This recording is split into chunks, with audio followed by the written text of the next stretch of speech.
वक्रतुंड महाकाय सूर्यकोटी समप्रभम निर्विघ्नं कुर्मे देवो सर्वकार्येषु सर्वदा। गुरुब्रह्मा गुरुविष्णु गुरुदेवो महेश्वरा गुरु साक्षात परब्रह्म तस्मै श्री गुरुवे नमः। अवधूत चिंतन श्री गुरुदेव दत्त। आज आपण नाथ संप्रदायातील आद्यनाथ महाजती गुरु मच्छिंद्रनाथांच्या संजीवन समाधीचं दर्शन घेण्यासाठी जात आहोत। ओम चैतन्य श्री मच्छिंद्रनाथाय नमः। अवधूत चिंतन श्री गुरुदेव दत्त। बीड जिल्ह्यातील आष्टी तालुक्यातील सावरगावमध्ये श्री क्षेत्र मायंबा येथे श्री महाजती मच्छिंद्रनाथांची संजीवन समाधी आहे। आदिनाथ गुरु सकळ सिद्धांचा मच्छिंद्र तयाचा मुख्य शिष्य। मच्छिंद्राने बोध गोरक्षासी केला, गोरक्ष वळला गहिनी प्रती।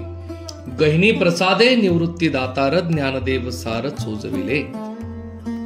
नवनारायणातील कवी नारायण किंवा आदिनारायणाने भगवान श्रीकृष्णाच्या आदेशाने कलियुगाच्या प्रारंभाला यमुना नदीमध्ये एका मासोळीच्या उदरामध्ये प्रवेश केला।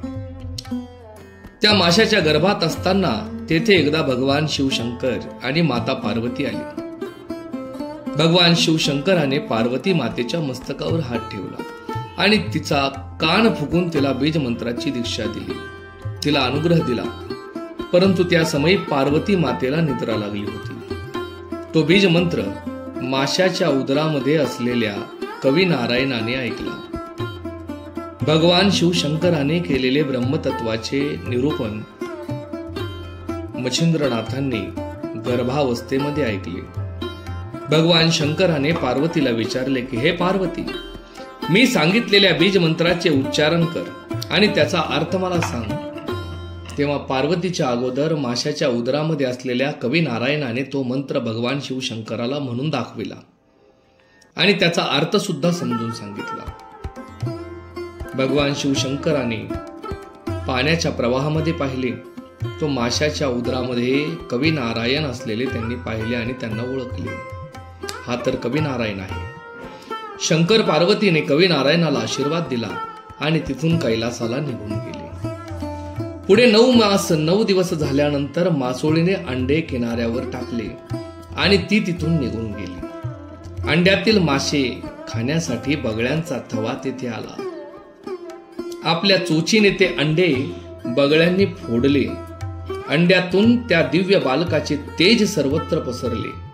त्या पडलेल्या प्रकाशाने घाबरून सगळे बगळे तिथून पळून गेले। काही काळाने मासे पकडण्यासाठी तिथे कामिक नावाचा कोळी तिथं आला। बाळाला पाहिले, त्याला खूपच आनंद झाला। तिथे आकाशवाणी झाली की हे कामिक कोळ्या, हे बालक कवी नारायणाचा अवतार आहे। नाथ संप्रदायाचा हा आद्य आचार्य होणार आहे। धर्म प्रसारण्यासाठी, धर्म संस्थापनेसाठी याने अवतार घेतला आहे। तो याचा तू आपला पुत्र म्हणून सांभाळ कर। आकाशातून त्या बालकावर पुष्पवृष्टी झाली। त्या बालकाला कामिक शेतकऱ्याने आपल्या घरी नेले। त्याच्या पत्नीचे नाव शारदवता होते। 5 वर्ष दोघांनी त्या बालकाचा सांभाळ केला। आवडीने त्याचे नाव मच्छिंद्रनाथ असे ठेवले। पुढे बद्रिकाश्रम येथे 12 वर्षे मच्छिंद्रनाथांनी तपश्चर्या केली। तिथे भगवान दत्तात्रयांनी त्यांना दर्शन दिले। आपला शिष्य म्हणून त्यांनी त्यांचा स्वीकार केला। नाथ संप्रदायाची प्रसारणा करण्याची, स्थापना करण्याची त्यांना आज्ञा दिली, अनुग्रह दिला, गुरुमंत्र दिला। सर्व अस्त्रशस्त्रामध्ये त्यांना प्रवीण केले। 6 शास्त्र शिकवले, 14 विद्या शिकवल्या, 64 कला शिकवल्या। श्री क्षेत्र वनी येथे जाऊन सप्तशृंगी गडावर जगदंबेला प्रसन्न करून त्यांनी घेतले। 52 वीरांना प्रसन्न केले। साबरी विद्या सिद्ध केली। सर्व देवदेवतांशी युद्ध करून साबरी विद्येमध्ये त्यांना वचनबद्ध केले। वेताळ भूतावळ्यांशी युद्ध केले आणि जनजनांचे त्यांनी कल्याण केले।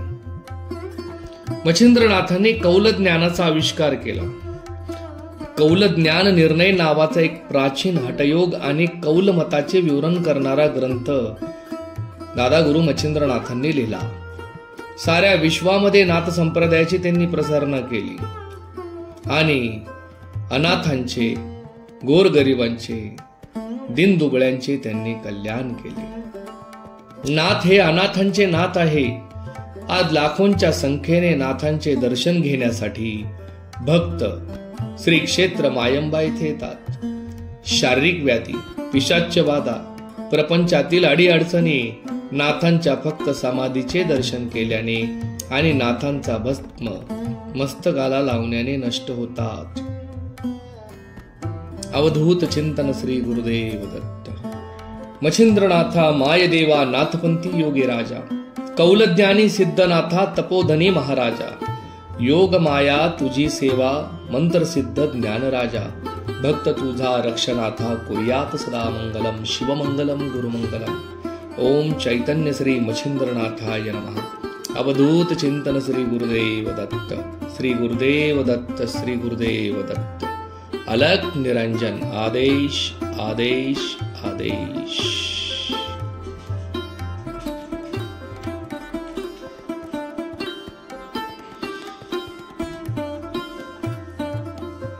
नाथांची समाधी अतिशय सुंदर आहे आणि या ठिकाणी मारुती रायाची ही मूर्ती, या ठिकाणी नाथांचं ध्यान मंदिर आहे. श्री गुरुदत्त महाराजांची या ठिकाणी सुंदर अशी प्रतिमा आहे. समोर दादा गुरु मच्छिंद्रनाथ महाराजांची भव्य अशी मूर्ती आहे. त्या ठिकाणी नाथ संप्रदायाची सर्व आभूषणे ठेवलेली आहे. भगवान शिवशंकराचं शिवलिंग त्या ठिकाणी आहे आणि नाथांचा मानाचा घोडा त्या ठिकाणी आहे.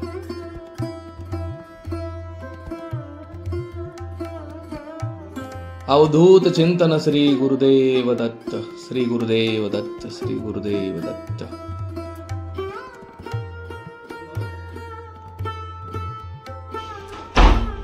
अवधूत चिंतन श्री गुरुदेव दत्त. श्री गुरुदेव दत्त. या ठिकाणी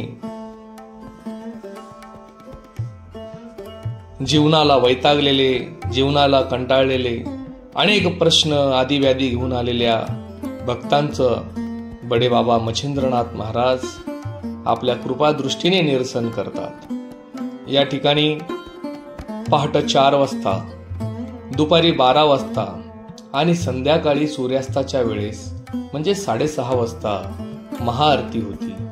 या महाआरतीला नुसतं उभा राहिल्याने सर्व दुःख नष्ट होतात अशी सर्व नाथ भक्तांची श्रद्धा आणि नाथांवरचा विश्वास आहे. या ठिकाणी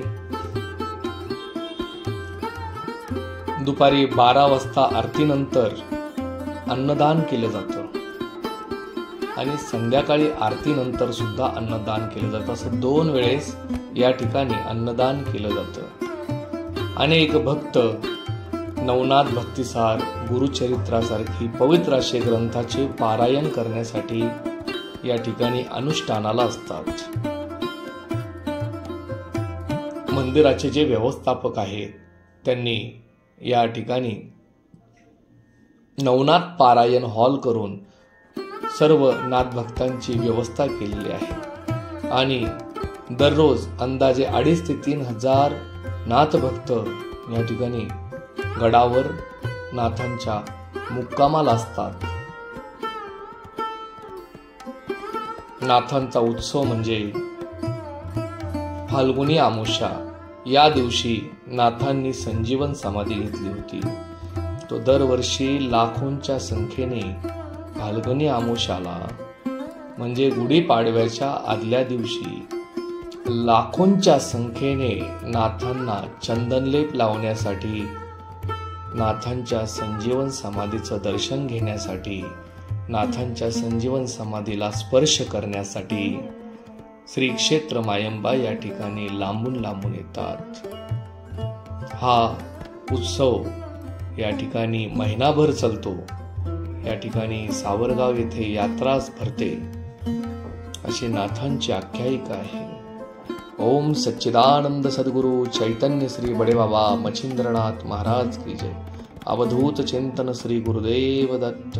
अलग निरंजन. आदेश आदेश आदेश.